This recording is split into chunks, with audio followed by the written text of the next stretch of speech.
We are making a delicious cookie. 1 cup of raw oatmeal, 1 cup of boiling water to the oatmeal, and we let it settle for like maybe 30 minutes to an hour. So we want the oatmeal to be nice and soft. Then what we do, we'll mix it to be sure the oatmeal is nice and moist, and we're gonna add 2 eggs. After the 2 eggs, we're gonna add 2 tablespoons of strawberry jam.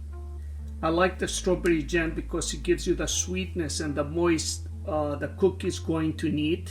Then we're gonna add 2 tablespoons of peanut butter, 1 cup of almond flour, 1 cup of dark chocolate chips. The chocolate chips I use the non-dairy, so the whole recipe of the cookie does not have no dairy. Then we'll give it a really good mix. We'll preheat our oven to 350 and 1 teaspoon of baking soda. Then I take a baking tray, I put the parchment paper, and what I learned with the parchment paper, if you take it and you crumble it, then it's easy to put it on the bottom of the baking tray. Then I took an ice cream scoop and I scoop out the cookie mix. And this time, the way I did the cookies, I felt like the cookies, they're a little too big. So I think if you use 2 tablespoons for each cookie, it's perfect.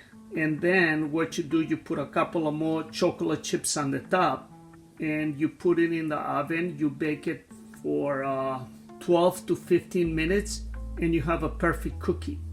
What I like about these cookies, whatever you eat a cookie and you don't feel guilty, you are winning. So you must realize this cookie does not have white flour.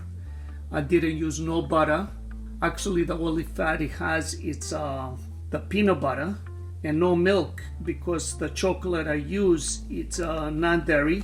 So when you eat a cookie like this and it tastes good and it's good for you, how can you go wrong? I hope you make the cookie and you enjoy the cookie.